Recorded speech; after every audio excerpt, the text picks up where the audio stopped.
nation. Rise up and unite. Woo! Rise up.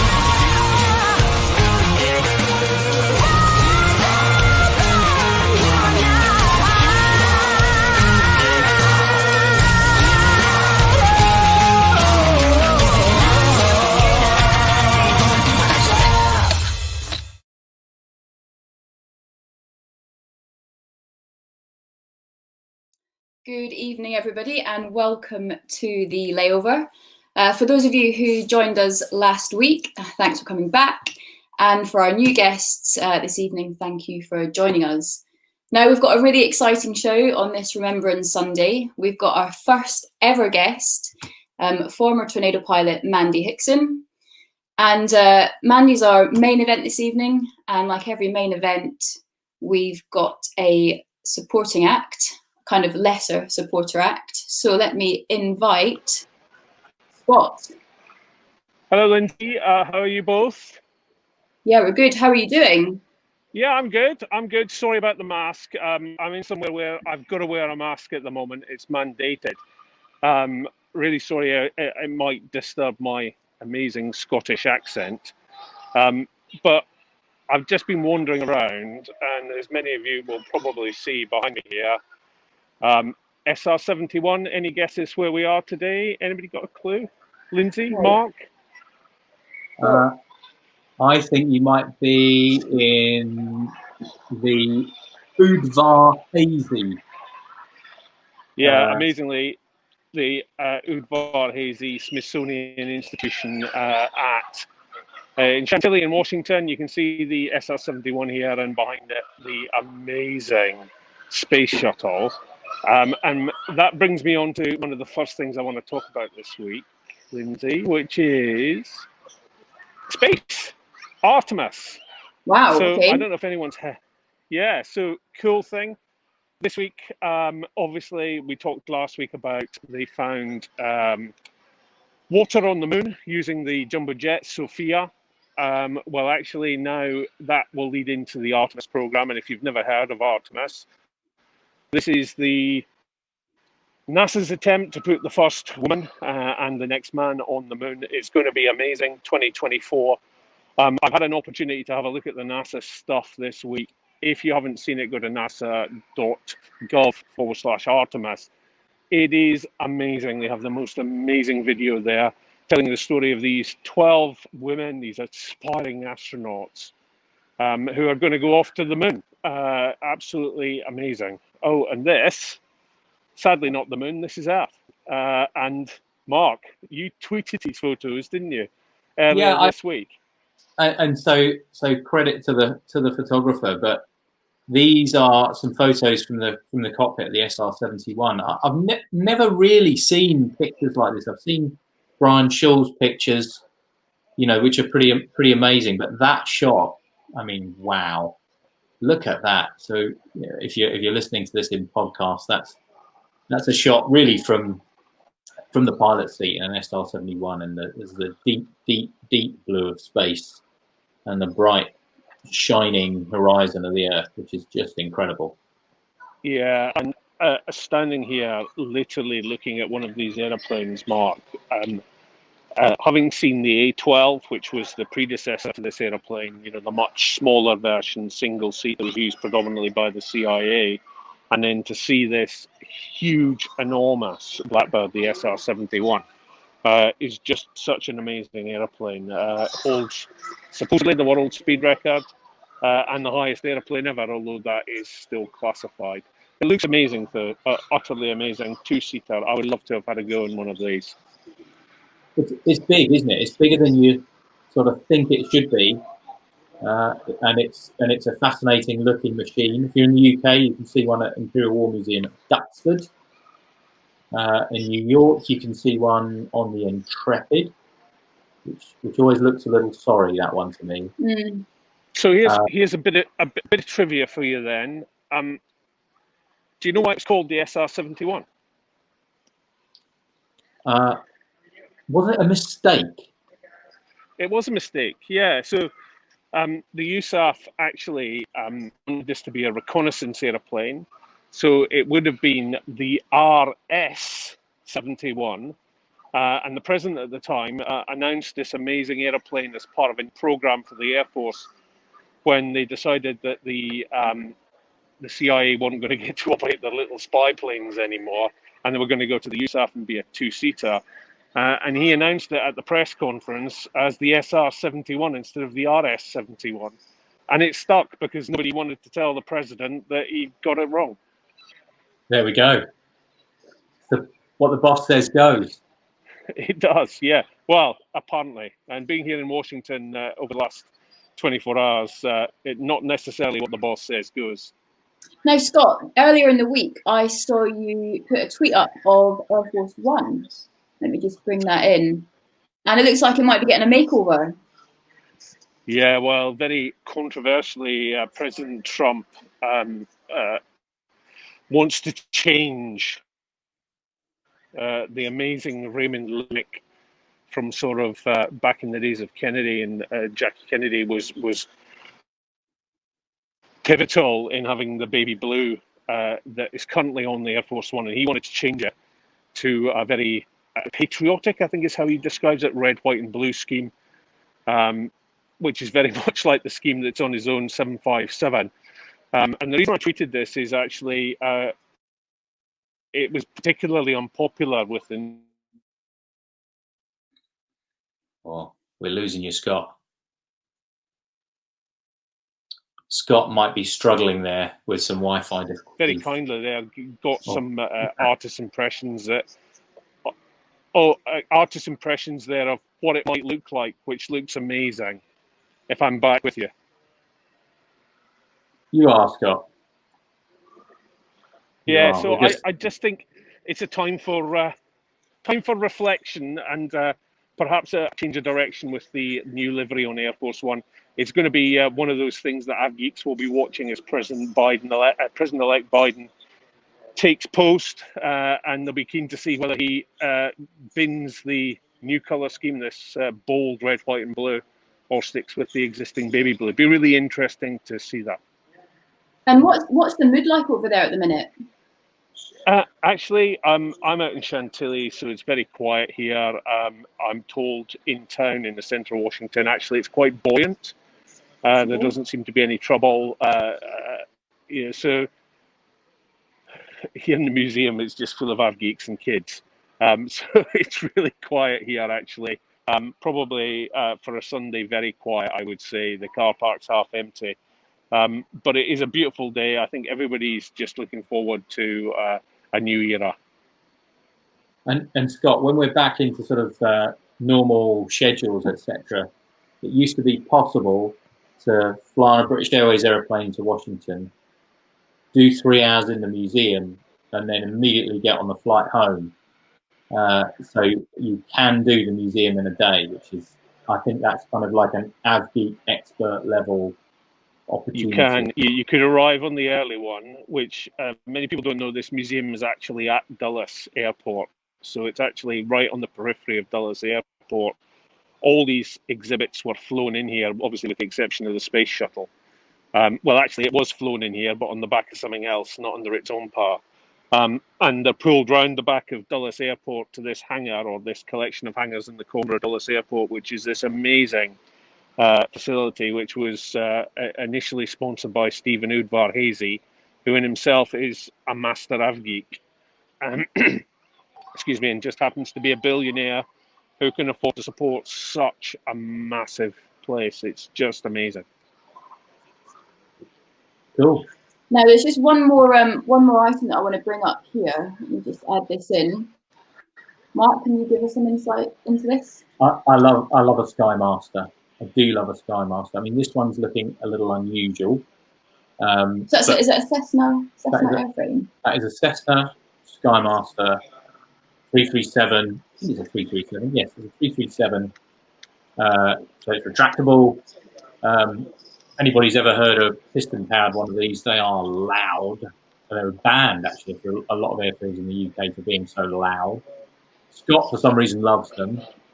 And this one looks a little different. Scott? Yeah. So I love these, Mark, and the reason I've put this up here is because I know you think they're so loud that they're useless, but actually this one isn't loud because it's a hybrid. So it uses its piston engines to get airborne. Then it changes to the hybrid train, and that's a battery that's on the bottom of this. And it can fly around for about 40 minutes using the battery. This is part of an amazing project done by a company called Ampere, which you can see written on the side there. Now, they have built this as a test bed for one of the future airplanes, and I think we've got a picture of one of the future airplanes, which is going to be totally electric. I mean, just don't tell me that you wouldn't fly around in that. That looks absolutely awesome. Yeah. Zero carbon, completely electric, carries 12 people. I think that is the future of air travel. Yeah. Yeah, fantastic. Look at that. That is astonishing. It looks like a bullet. It does look, well, I could say it looks like something else, but I won't because this is a child-friendly program. Right. Okay. So I'm gonna stop you two, otherwise we'll be here all night talking about aircraft. So I'm going to welcome our guest on, Mandy. Mandy has been a pioneer of female aviation. She was one of the first fast jet pilots in the Royal Air Force flying the Tornado, now turned motivational speaker. Mandy's just released her book called An Officer, Not a Gentleman. Got a copy here.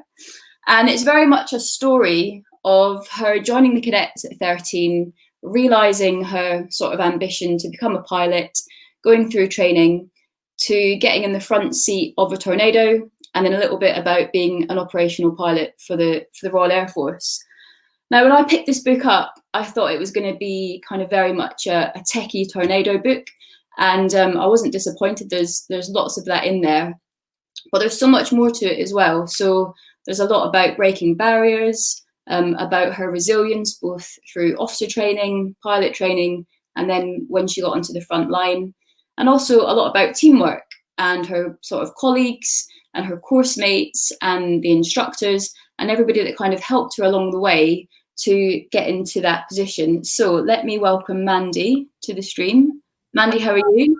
I'm good, thank you. How are you all? Very well. Thank you for joining us tonight. Oh, my pleasure. I guess, how's your week been? How are you finding it? How are you finding it in lockdown? It's just a bit tedious, to be honest. Yeah, and I think we're all feeling a sort of the same way, a bit weary of it all, aren't we? But you know what? It's got to be done. I mean, my sister's a doctor and she's seeing the numbers just going through the roof again. So, it's just one of these things. I think we all just have to knuckle down, get on with it. And, and hopefully that'll be a way of getting over it sooner rather than later. So I've got your book here and it is an excellent read. Really enjoyed it. I couldn't put it down.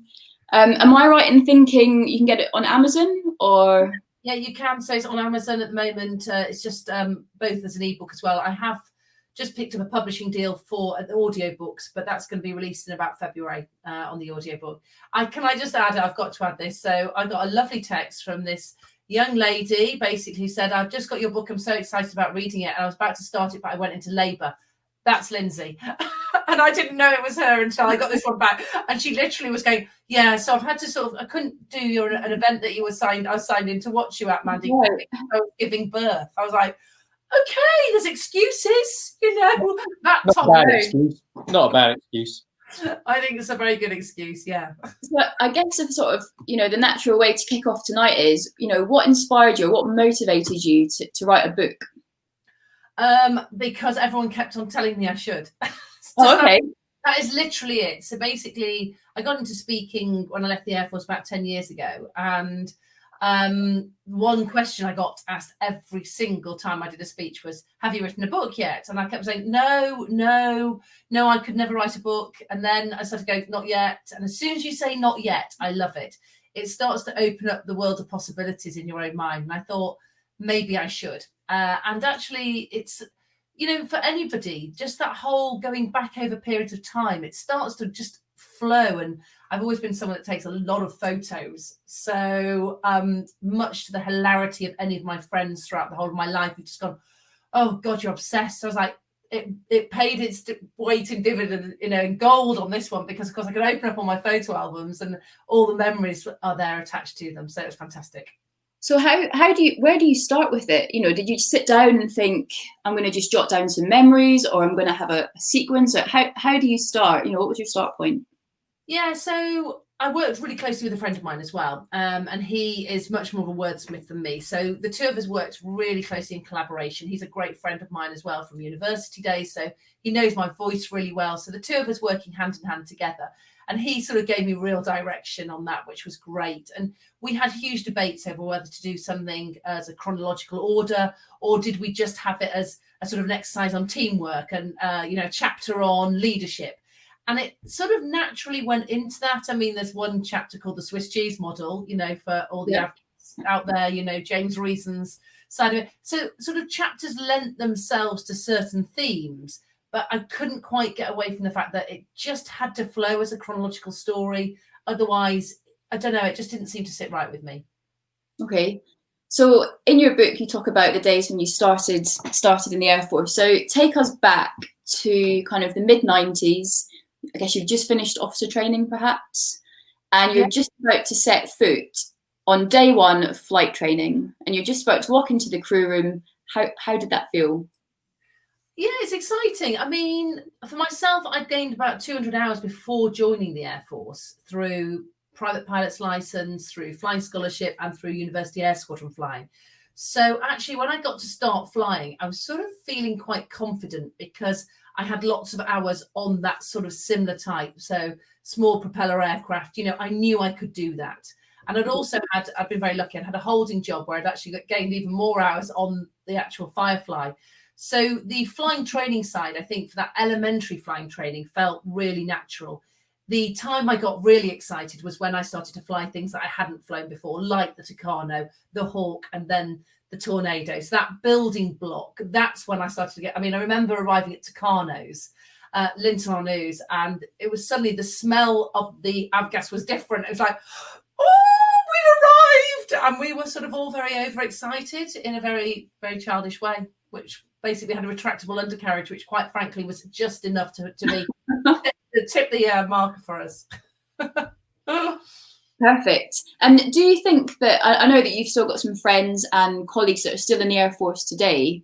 Do you think if you were to step through that door again in 2020, it'd be a very similar experience, or do you think it would have changed at all? No, I think it's very different. So one of my really good friends, Soraya Marshall, is actually commandant at Cranwell. And, I've spoken to her, and you can hear just how much the Air Force has changed.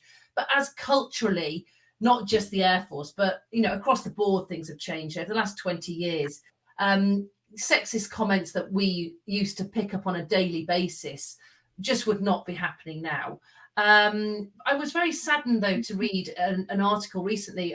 Someone was making comment about the article. So the prologue for my book was taken from the iNews. And so they just ran it as an entire article, basically, double-page spread. And it was pretty much the whole prologue.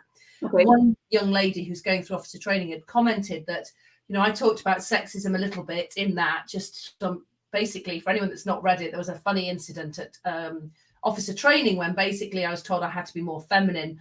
And basically I said, when? I don't ever drink pints in the bar because we weren't allowed to drink pints. And my commanding officer basically said, yeah, but you always drink 2 half pints. So I was like, and what's your point? I thought that was a really good problem solving. And she basically said, I'd made an assumption that sexism wasn't quite as prevalent. And it's not. But she said, there are still the odd comments. And so culturally, things still do need to change. But as I'm sure you've found in your world, things are always changing for the better.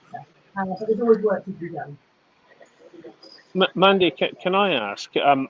It's very obvious in your book that you felt you compromised your femininity to fit in. Yeah. And you've said that, that doesn't happen today. But, do you think if you were starting again today, if you were in officer training literally today, you would have to compromise in the same way that you perhaps did back then? Or do you think there has been a step shift? Or is it? I think there has been a massive step shift, a complete change of gear on that one. But I think one thing I think that it's really hard to get across. And, you know, you guys will know that. I mean, Lyndsay, especially for you, because, you know, there are still very, very few female pilots representatively on the flight deck, aren't there? And I think what I don't know what the percentage is with BA. What is so it's around about 6%, and I think EasyJet's maybe 5%, maybe slightly more. Similar. But typically, I think for commercial license holders for the UK, it's around about 6%. Yeah. Okay. So really low still. In fact, shockingly low. And I think something that I never just got my head around beforehand was, if you are working in an all-male environment, and especially the military, I just became more blokey. I just did, my language changed, the way I dressed changed, and I hadn't realised that I had morphed into the person that I had become. But it just happens over time. It's just a slow process over time. And you need to catch yourself. And for me, it was when I looked down, I was dressed almost exactly the same as all the guys in chinos, blazers. I was about to say, do you have check shirt and chinos and your brogues on? I did. I had check shoes on. I thought, oh my God, I have become a man, you know. Thank goodness my hair was quite long at that point, so it was tied back. But I just thought you need to still be who you are. And I do enjoy sort of dressing up and all the rest of it. But I was always a tomboy at heart, if I'm honest. So I probably morphed into that probably easier than most. I was really, sorry, Scott, go on. No, I was just going to say, I don't think that dressing like that goes away, Mandy. We actually, Mark and I went with some retired chaps, myself included, to an event, and we all turned up independently. We were all wearing check shirts with blazers, chinos, and brown shoes. It looked like we could have marched down the road. We were in uniform, and that we'd all been out the Air Force for about 10 years, so nothing changes. It's classic. It was like the Marks and Spencer's version of Men in Black. Oh, that is classic. It's absolutely true, and you always see it. You always see it. Yeah. One of our listeners, Mandy, has asked this question: did they get round to sorting G-suits for the female form? No, they didn't. Not when I was in, anyway. The G-suit was just a one size fits all. I know that they have in America, actually. They've done quite a lot of work on that. And I don't know, to be honest, if in 10 years things have changed. But certainly when I left, the G-suit was one size fits all. But there was a massive breakthrough. In my last few years, I finally got to wear long johns that weren't Y-fronted. Yay! So it cut me in half of the hips that I didn't have a big Y-front at the front. I was like, I could have bought some from Marks and Spencer's years and years ago, but no, the Air Force, you're not allowed to, because it's not obviously standard issue. So yes, I finally got a pair of female long johns. I was reading an article, I think it was a couple of years ago now, maybe sort of 2017, and it was discussing how the Air Force was the first of the three services to open up all of its branches to both men and women. Yeah, of course. Yeah, and trailblazers like yourself, how much do you think you've influenced that over the years? How much? It's quite funny, actually. So a really good friend of mine is a wonderful woman called Jo Salter, and Jo was the very, very first female fast jet pilot. She flew tornadoes, and I sort of followed in her footsteps. In fact, I have done in everything I've done, and I think Jo might even be on tonight, actually. She did just text me and go, I'm going to listen to you. So that's quite classic. So I said, I'll give you a shout out, Jo. But you know what? It's interesting because I sort of never thought of myself as a trailblazer. Never did. I just was doing it because I wanted to do it. And I think that probably comes across in my book. It's only retrospectively when you look back and you realise that you weren't just doing it, you know, you were lucky to be doing something that you love doing. But I just did not see it that I was pushing the boundaries. I mean, for Jo, she would have felt that a lot more because the press would have been involved. It was very, very much, you know, she was the poster girl. Whereas the rest of us, sort of 2-3 years later, just fell under the radar and we just carried on as if it was everyday business, which was great. I really remember that iconic photo, actually, of Jo sitting on the ground with a female B-8 Concorde pilot and the tornado in Concorde. You know, even after all these years, I remember that image, can see it quite clearly. So, you know, that was really an iconic image that tried to break down the barriers and change people's minds about, you know, who can sit in a cockpit or a flight deck. It was really cool. And were the Air Force were kind of consciously trying to make that happen, were they, at the time, or was it some other reason that was motivating them? No, they were consciously trying. So they changed the rules, and this is where I'm always really dubious. So I always get asked about, should we have quotas or should it be targets if we're trying to push, say, women on boards or anything like this? And it's a really, really emotive subject. But for flying training, it was a very difficult one because Jo made the grade and she was absolutely flying, so to speak. Sorry, excuse the pun. But there were two other girls that were going through fast jet training at the time, and they weren't quite making the grade. And because politically they wanted all three women to get through, they were putting more and more hours into their training. And that actually just aggravated, a lot of unease with the instructors, but also, that's going to really, really divide a course as well if people are getting put through when they're not good enough. And it was eventually the two other women that said, actually stop it. I'm not going to be your political pawn anymore. We're not good enough and we're taking ourselves off the course. And that took real courage to do that as well. But by the time I came through, it was about 2 years after that, because actually that led to, a lot of discomfort from the instructor side of it. And they really felt that they were being sort of put pressure on to pass people that weren't good enough. It seems like one of the common themes throughout the book was all about your resilience, resilience through training, resilience through our initial officer training as well. And I think it's a really hot topic at the moment, because there's lots of people both, in the aviation industry and further afield whose ambitions, and dreams and hopes are, being delayed or postponed due to the COVID crisis. And there was a story in your book or a time in your book that really kind of resonated with that, where, you joined the cadets when you were sort of 13, you'd done this flying scholarship, you'd joined the University Air Squadron where you won all the aerobatics competitions. And then the Air Force finally opened up their doors to women and you thought, yep, this is my moment, I can get my application in. And they offered you air traffic control. Yeah. So how did you manage that? How did you cope with that decision? A lot of tears.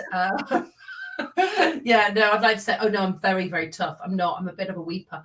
No, to be honest, this is where you need other people to believe in you. And for myself, it was this boss of my university air squadron, a guy called Squadron Leader Carl Bufton. He was a Nimrod guy, actually. And he really felt that I had potential to make it. And so when I failed the aptitude test to be a pilot, he just wasn't happy with that. And he said, actually, Mandy, we need to push this case. And he pushed it up through all the different levels as well. And we got up to Air Vice Marshal level to a guy called Dave Cousins. And he was a real supporter. And basically with those two backing me, at this point, Carl Bufton said to me, I think you should take it. And I thought, it was almost like entering an organization, knowing that you're signing up for a long period of time and thinking, oh my goodness, am I signing up for the wrong career here? And so that feeling of jumping off a cliff and hoping that your parachute will open. And there really was a feeling of doing that. But in the back of my mind, I literally just kept on thinking, you've got to get a foot in the door. And if you haven't got a foot in the door, you haven't got a case to make. And so also in the back of my mind, I then thought, I really wanted to be part of the Air Force. And that's something that they really drove home, is that you are an officer primarily and a pilot second. And so that's really important that I decided, yes, I do want to become an officer in the Air Force. And I pray I will make it. And I really believed I would make it, by the way. There's a video that was made of me when I was 20. And I literally say to this guy interviewing me, yes, I'm going to become a pilot. Yes, I'm joining. And I'm thinking, oh, I'm a bit arrogant, but actually I think it was just because I visualized it so much and I really did believe I would achieve that. I'm going to hop upstairs. I've just got to go and grab the baby. I had a whole bunch of questions. I might be back in a second. What do you think makes you as resilient as you are? Do you think, it's just that's how you were born? Do you think it was, you kind of how you were brought up? Or do you think there's been, events that have happened that has shaped you into having that level of resilience? Yeah, I think every single thing that we do defines us. And I think you can never give anybody the gift of resilience or grit. It's often earned through hard work and often through failings. So that's why I think things like team sport are it's so important to youngsters because, you know, even when I used to see my young son playing, if they were to lose a rugby match to begin with, he would be sobbing and crying. And then he worked out a strategy, which was he got himself, if they were about to lose, he got himself injured about 3 or 4 minutes before the end so that he could burst into tears. And that was allowed because he was injured. And I saw him doing it time and time again. I thought, he's developing a coping strategy to try to cope with the emotion of losing. But if you don't ever do things like team sport or build up that resilience or go for an audition in a play and not get the role, then you never get used to actually being rebuffed or failing. And therefore you don't build up that resilience. And I think it's interesting to see, of course, what are we doing to our youngsters these days when we have no one failing at sports day, when we have, you know, everyone being a winner. Life is not like that. You know, there are people that get the job and there are people that don't get the job. You know, there are people that will do extremely well and there are people that we don't do so well. And we are lulling people to a false sense of security if we don't actually, you know, allow people to fail.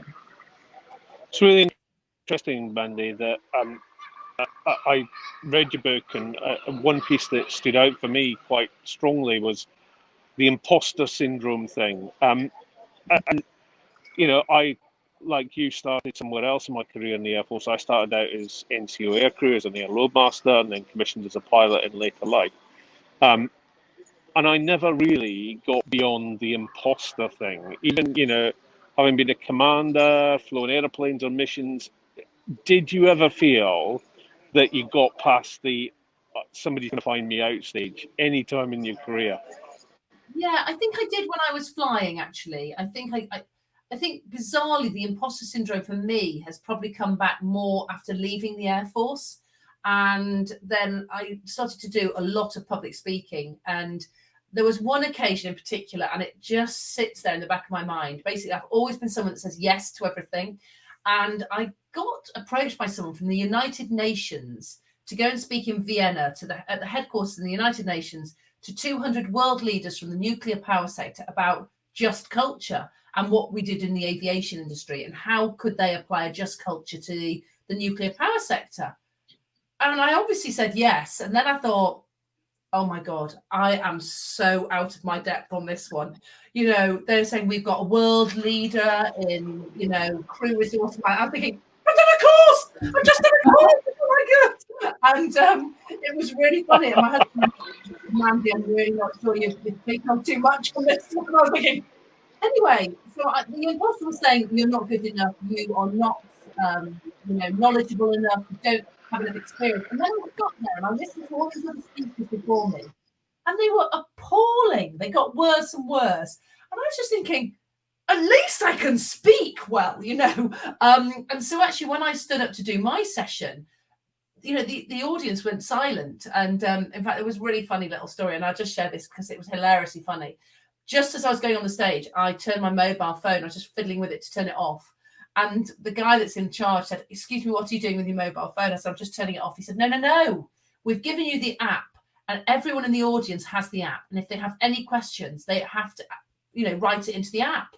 They can't ask you questions like verbally. I was like, oh no. And there's all these translators sitting at the back, you know, these from all over the world. I'm thinking, oh gosh, no. I turn my phone back on. And as I turn on, I walk up to the podium and I put the phone obviously on the podium. And it bings up with this message immediately. And I thought, oh God, someone's asking me a question. I haven't even spoken. And it was my bloody husband. And he basically wrote, and he knew I was speaking exactly 09:40, you know. And exactly at 09:40, he thought, press the test. Let's see if a mobile phone's turning. He hits this up, and it says, oh my God, so proud of you. But by the way, have you seen my work shoes? And he's a pilot for EasyJet. And I thought, yeah, I know exactly where your bloody work shoes are. And I just texted back. I managed to text back. I went, no, kiss. But the icing on the cake was, of course, I knew where those shoes were. Yeah, at that point, Scott, I had complete and utter imposter syndrome. But yeah, it was all right. You obviously carried it off, and you know, he can find his own shoes. He's a big boy. He's a big boy. Yeah, I think he found maybe for kids' school shoes or something. But going back to your imposter syndrome, I think, I don't know why, the more people I speak to, actually, when I do openly talk about imposter syndrome, the more people that say to me, oh my gosh, that everything's fallen into place now. I really understand why I felt constantly battled with this the whole of my life, that I'm not good enough, even though I, like you said, Scotty, proved yourself to be a really capable pilot, a captain, all the rest of it. Why is it therefore that we worry that we're not good enough? I don't know. Yeah, I don't know whether that's a pilot thing, Mandy, or whether it's across. You see an awful lot of other industries. I don't know whether it's just us or whether it's other industries as well. But it just, even now today, I flying the 350. I think eventually somebody's going to figure out I can't fly airplanes. So I was exactly the same on the 747, and I just thought, I'm going to turn up to report one day, and I'm going to, they're going to ask me a question, and I'm not going to know the answer, or I'm going to get in the aircraft and think, oh, I don't, and of course I know what I'm doing. It's just, you think, if they put me on the spot, how am I going to cope with this? Yeah, it's interesting, isn't it? I think the one thing that I would say though to anybody that is watching this that really struggles with imposter syndrome is, you know what, you've got to sometimes just see how you've never actually been caught out. Prove to yourself, you've proved to yourself every single time that you can do it. So you've got to listen to the good angel, not the devil on this side, that's saying you can do it and you're really capable. And just like with that speech, it led to me traveling to nuclear power stations all over Europe, talking and running human factors training, which, there I was in the middle of Slovakia at some nuclear power station thinking, I just can't believe I'm here, still having imposter syndrome, but I'm loving what I was talking about. And you think, stop it, Mandy. It's time to draw a line under that. You are good enough. And do you think as your kind of experience increased and your confidence increased, then you're able to kind of manage those feelings a little bit more? Yeah, I absolutely am. And I think I used to always worry about it on the speaking side. Now, on the speaking, I love speaking live to people. To me, bigger the better. I think the biggest one I've done is about 5,000 people, and I absolutely loved it. And I find I get obviously a jolt of adrenaline, but I don't get nerves because I know I can produce the goods, and I think that's a really important thing. It's an interesting one though. Before I do say, I'm doing some sessions at the moment with pharmaceutical industries and things like that. A lot of virtual training, and before I do, I'm thinking, what happens if they find out I'm not very good? I still think that. I think, oh, for goodness sake, woman, get a grip. I just want to confirm that you didn't do any human factors training at a nuclear power plant in the Ukraine in the early 90s, did you? Near Pripyat. There was. I know you said you were the imposter syndrome thing. I just want to confirm that and put that to rest now, that rumor. Yeah, everyone is safe. I did not. That was not me. Yeah, thanks for that. So, Mandy, going back to your book, one of my favourite stories in the whole book was to do with battle turns and bicycles. And I don't want to give the story away too much for those people who haven't read the book, but it seemed like a real kind of pivotal moment where the teamwork and the sort of camaraderie sort of developed in, I'm guessing, what was a really sort of high pressure and competitive environment. Yeah. So I guess from a teamwork point of view, how does it go from, everybody thinking, well, there's only so many seats and I need to get through this course, to then, being a sort of high-end functioning team once you get to the OCU? How's that transition made from, individuals who are, effectively trying to progress their own career to being a really solid team on a frontline squadron? I think once you get to a frontline squadron, so it was interesting really, because I think when I first got to my squadron, I did struggle a little bit, and I mentioned that in my book. Lyndsay's on a runner as well now. I'm back, don't worry. The baby's up. Poor old Mark's left juggling. So yeah, I think when I first got to my squadron, I think it was a slight transition period. But what I would say is that everyone really comes together. They really do, actually, and the one thing that's very different when you get onto a frontline squadron is that the camaraderie, you are one squadron. And so you have this real identity. I mean, I'm sure Scotty can appreciate that as well. A bit like, say, being proud to wear your British Airways uniform. It's that real feeling of, one company, one mission. And certainly when I was on my first squadron, I certainly got that feeling, really. That first tour, I did struggle in Iraq. But after that, the personalities changed a little bit on the squadron. And suddenly I noticed a seismic shift whereby everyone really, really felt like everyone pulled together in the same direction. I'm just going to bring up this picture, Mandy. Maybe you can just sort of explain what we've got going on here. Well, actually, this is quite a funny, well, it's not funny, but the guy that's the squadron boss is quite a low-ranking guy. He's called Steve Hillier, or should I say Sir Steve Hillier, because he was the former chief of the air staff for the Royal Air Force. And he handed over his position last year to a guy called Mike Wigston. Mike Wigston is just to his left in this picture and was his deputy on the squadron. So Mike Wigston is now the current chief of the air staff. And so basically, 2 Squadron, this is us in Ali Al Salem out in Kuwait, and we were defending the no-fly zone over southern Iraq on Operation Pelek, I think it was called at the time. And the really interesting thing with this picture, in the background, you can see a hardened aircraft shelter. Oh, yeah. It's got a big hole in it. And basically that is because this hardened aircraft shelter was made by the Brits initially. And then when the Iraqis in Gulf War I had invaded Kuwait and taken possession of Ali Al Salem, the Brits came in and they actually bombed this site so that they couldn't use it. Okay. And so we are now back operating from this site, and we're using, there's a little sun shelter you can just see to the right-hand side. So you've got this huge bombed out holes in this hardened aircraft shelter. And then we've got this little sun shelter, which was what the tornadoes were put in on the right-hand side there in the background.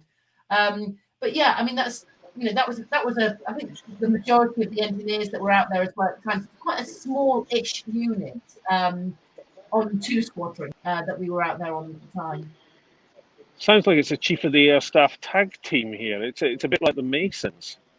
Well, guess who his deputy is? It's a guy called Windy Gale, and Windy's also in this picture as well, because he was OCD Squadron, which is basically the weapons master.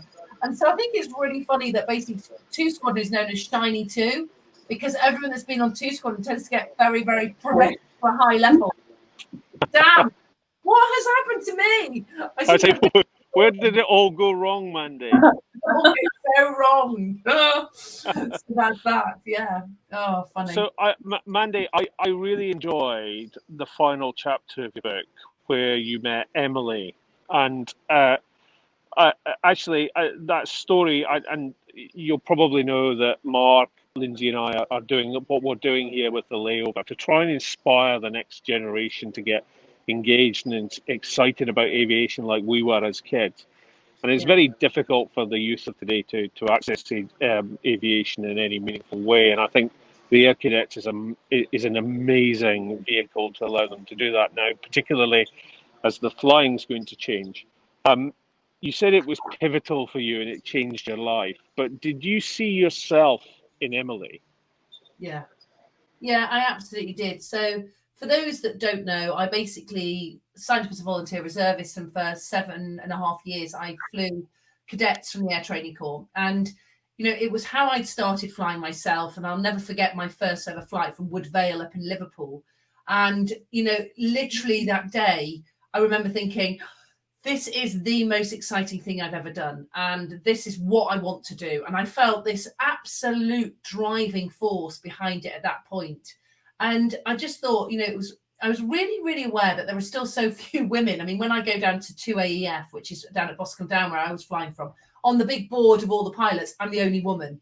And so I just kept thinking, I don't want young ladies coming in and thinking it's all men. I want them to see that it's a great career, it's exciting, and I wanted to inspire them as well as the young men that come in. And I think that's really important to say.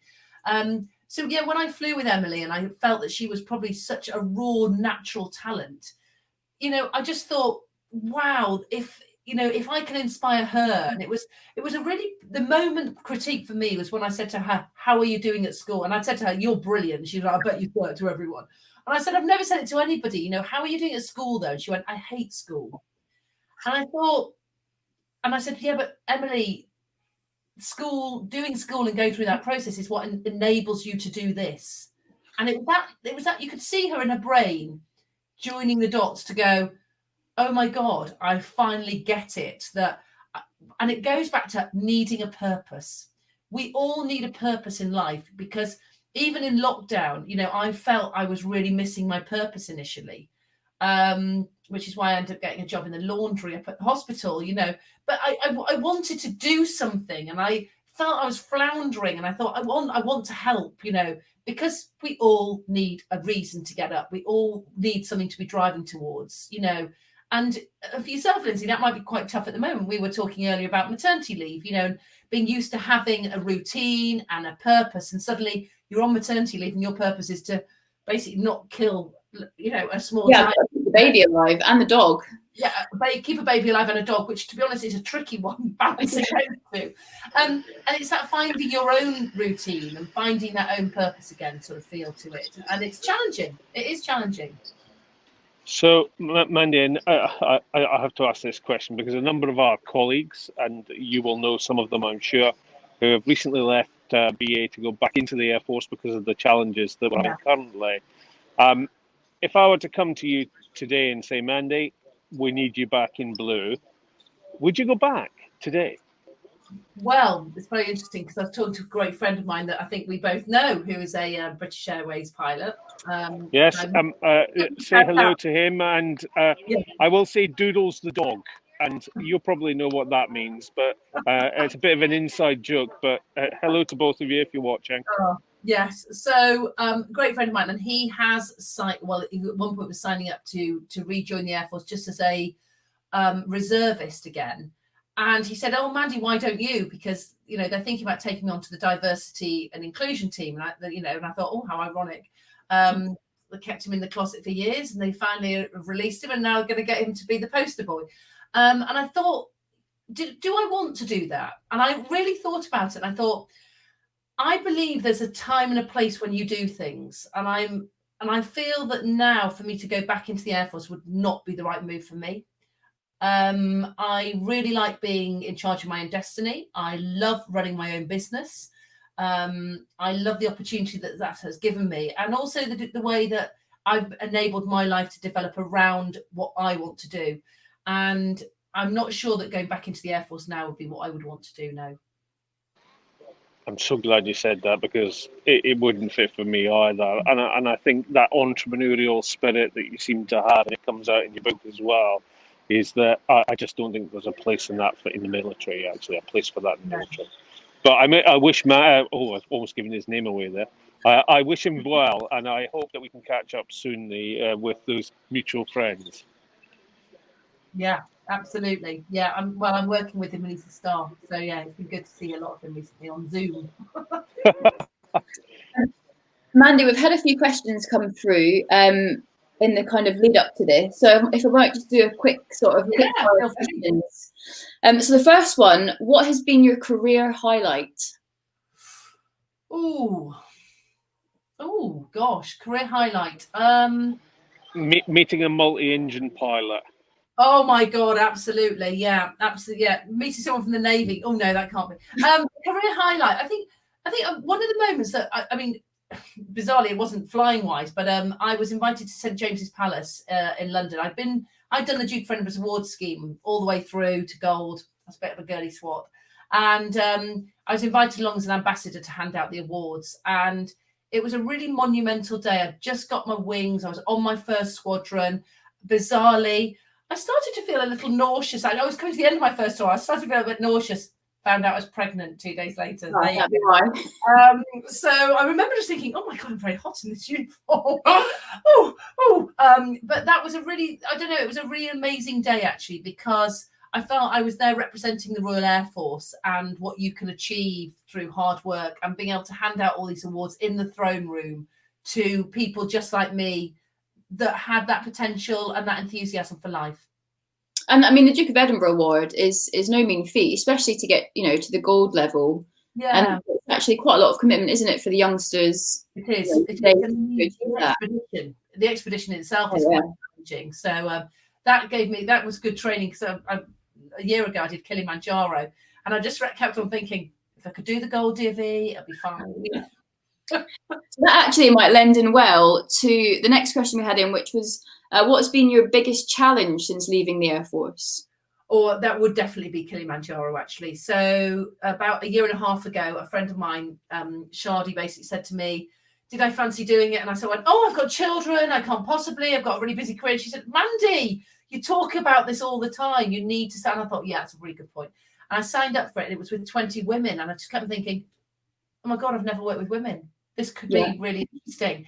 And I was slightly concerned about that, because I think when you've only worked with men, you're so used to, if you're tired, if you're hungry, it's almost like, get a grip, come on, and it can be you can be quite blunt. And I thought, oh, am I going to have to really watch my tone, how I sort of encourage people, on the mountain. And I wasn't there in any sort of leadership role at all. So I kept thinking, you're going to have to really wind your neck in, because you're a team member, you're not anything to do with leadership on that. And it was brilliant. I have never met 20 more supportive, encouraging women. They will all be lifelong friends. We are on a big WhatsApp group. We meet up when we can. And it was incredibly challenging. And I got really, really poorly, actually, with a stomach bug. Oh, no. When you think those bad places to have stomach bugs, on the side of a mountain is probably up there. It really was, actually. And I didn't get any sleep at all the night before summiting. And then I woke up in the morning and, I didn't even sleep. And then I got up and I was so dehydrated. I'd been up all night, being very poorly. And I've got a video, which I sometimes show in my presentations, of me sitting outside the toilet tent crying and going, oh, God, I've got to summit tonight and I've got no energy and I feel really terrible. I've been hit by a bus. And basically the leader came up and she went, just suck it up, Buttercup. Come on. Right. So I had about 7 litres of water and we did summit that night, but I had nothing in my stomach. It was, we had a snow blizzard. It was horrific conditions. One guy described it as the worst conditions he's seen on Kilimanjaro in 30 years of doing summiting. And I thought, oh, great, typical. But you know what? It goes back to that resilience, Lyndsay. And it was a real dig deep. And I just kept thinking, there's no way I'm not going to do this. Yeah. And there was a particularly low moment which involved exposing myself and then a glove. And let's just say on the mountain, and at that point, it was a particularly low moment. Is that what we're going to save that for the next book? That'll be the next book. Yeah.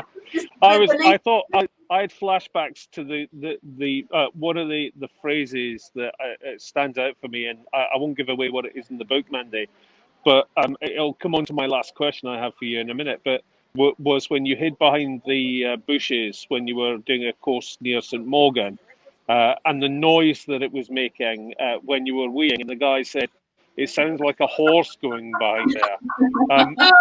It actually, it really made me laugh, actually, and that just made me think of that part of the book. It was really funny. It is funny, actually. I mean, there's some that I had to really tone it down. Actually, there was so many slightly ruder bits in there that I put it back down through editing. And the guy I was working with kept saying, "You can't put that one in." I was like, "But it's really funny. It's too rude. Children might read it." And I was going, "Okay, that's a really good point. Yeah, I'll take that one out. I'll take that one out." And I was culling all of these really funny stories. I was like, "Oh, damn. Yeah, never mind." I know Lyndsay's got some more questions, but I have a question for you. Go for it, my question is, what was more painful, me and Lyndsay interviewing you, or your 12 hours at St. Morgan? Oh, it's a close call. Oh, this has been great. It's been fun.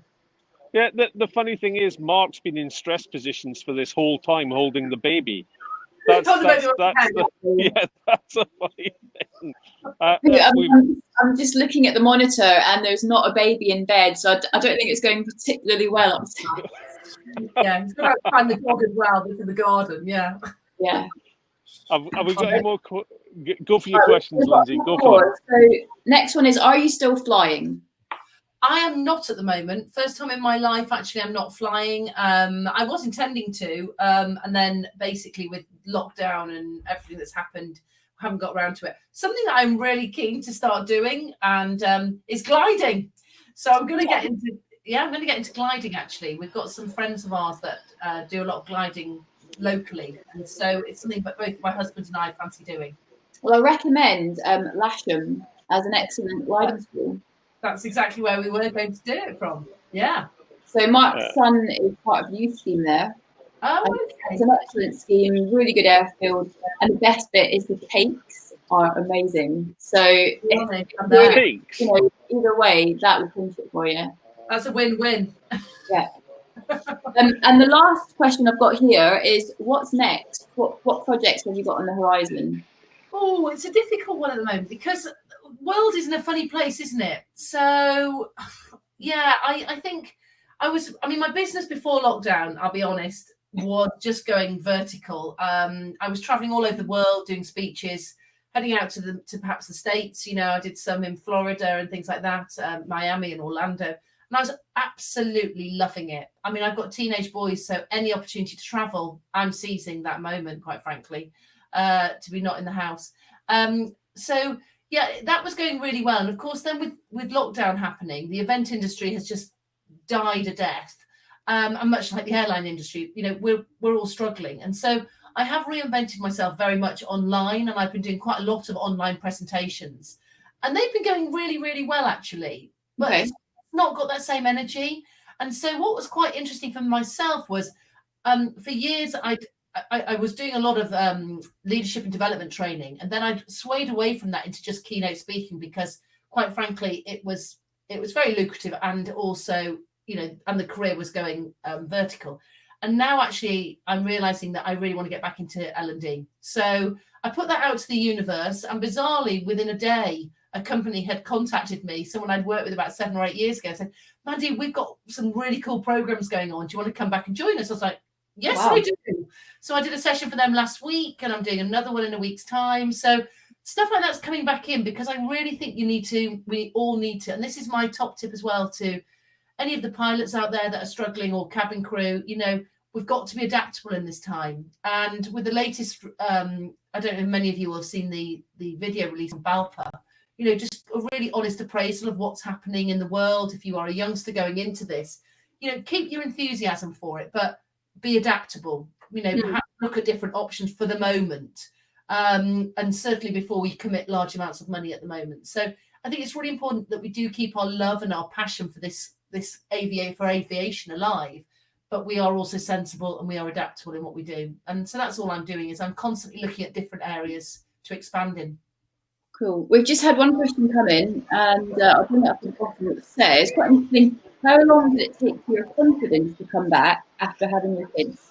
So that's actually a really good question as well, because I think one of the really important things is once you've had children, your mindset changes a little bit for some reason. And I always say that confidence is like a muscle.